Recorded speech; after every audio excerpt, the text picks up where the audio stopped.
আপনার ছেলেকে পিটাতে পিটাতে কোথায় নিয়ে যাবে? ওয়ালাইকুম আসসালাম। এই যে দেখো না বাবা, সারাদিন ঘরে বসে বসে শুধু ধর ধর মার মার শুধু ওই করছে। পড়াশোনাটা দূরের কথা, ঠিক সময় খাওয়া দাওয়াও করছে না। সেজন্য ভাবলাম স্কুলে রেখে দিয়ে আসি। স্কুলেও তো যে মনে হয় পড়াশোনা করবে না, তাও তো কিছুক্ষণ ফোন থেকে বিরত থাকবে। আচ্ছা দাদা, যদি আমি একটা কথা বলবো কিছু মনে করবেন না তো? না বাবা। আচ্ছা, আপনি একটা কাজ করুন না, আপনার ছেলেকে আমাদের মাদ্রাসায় ভর্তি করে দিন না। না বাবা, আমি মাদ্রাসায় পড়বো না। আমি যদি মাদ্রাসায় পড়ি তাহলে আমার মোবাইলের কি হবে? ঠিকই তো বাবা, মাদ্রাসায় পড়ে কি লাভ হইবে? হয়তো মসজিদে ইমামতিগিরি করবে, না হয় মাদ্রাসায় পড়াবে।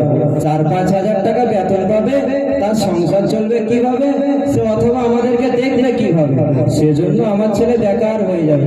আমার ছেলে স্কুলে পড়বে, ডাক্তার, মাস্টার, ইঞ্জিনিয়ার, আরো কত কি হবে। আমার ছেলের জীবনটা অনেক সুখে কাটবে। আরে চাচা যান, মাদ্রাসায় পড়লে আপনার ছেলে বেকার হয়ে যাবে? মাদ্রাসায় পড়লে ছেলেরা বেকার হয়ে যায়, কে বলেছে আপনাকে এই কথা?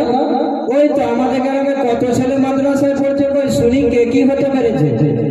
আরে চাচা যান, একটা হাফিজের ফজিলত জানেন?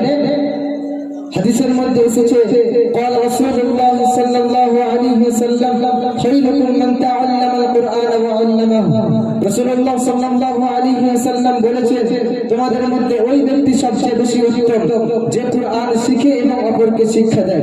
রাসূলুল্লাহ সাল্লাল্লাহু আলাইহি ওয়াসাল্লাম বলেছেন, কিয়ামতের দিন হাফিজে কুরআনকে বলা হবে, তাজবিদের সাথে কুরআন তিলাওয়াত করতে থাকো, থেমে থেমে পড়ো, যেইভাবে তুমি দুনিয়াতে থেমে থেমে তাজবিদের সাথে কুরআন তিলাওয়াত করতে। রাসূলুল্লাহ সাল্লাল্লাহু আলাইহি ওয়াসাল্লাম আরো বলেছেন যে হাফিজে কুরআন যারা হয়েছে, যে কুরআনে হাফিজ হয়েছে, সে তার ফ্যামিলি ও আত্মীয়দের মধ্যে যারা জাহান্নামে গিয়েছে, জাহান্নামে চলে গিয়েছে, তাদের মধ্য থেকে 10 জনকে বেছে নিয়েছে জান্নাতে প্রবেশ করতে পারবে একটা হাফিজে কুরআন। একটা হাফিজে কুরআনের মূল্য এতটাই, আর আপনি কি কথা বলছেন চাচা? আচ্ছা বাবা, আর কিছু আছে নাকি? হ্যাঁ চাচা, আরো আছে, বলবো শুনবেন? হ্যাঁ বলো। হাদিসের মধ্যে এসেছে, রাসূলুল্লাহ সাল্লাল্লাহু আলাইহি ওয়াসাল্লাম আরো বলেছেন যে হাফিজে কুরআনের পিতামাতাকে কিয়ামতের দিনে একটা নূরের তাজ পরানো হবে। যেই নূরের তাজের উজ্জ্বল থাকবে, কিয়ামত আমার দুনিয়াতে যে সূর্য দেখতে পাচ্ছি এর চেয়ে অধিক অধিক উজ্জ্বল বেশি থাকবে। সেই সূর্য, সেই তাজ, মাথার মুকুট আমাদের হাফিজ যারা হয়েছে তাদের মাতা পিতাদের মাথায় পরানো হবে। আচ্ছা বাবা, আমি তো আর হাদিস কিছু জানি না, তো বাবা তুমি কোথায় লেখাপড়া করো? চাচা, আমি তো মাদ্রাসা মদিনাতে অনুপনগরে পড়াশোনা করি। তোমাদের মাদ্রাসায় আমার ছেলেকে ভর্তি নেবে? জি, কেন নেবে না, অবশ্যই নেবে।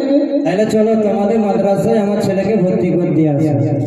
আসসালামু আলাইকুম ওয়া রাহমাতুল্লাহ। আমাদের এই মুকালামাটা এখানে সমাপ্ত করলাম।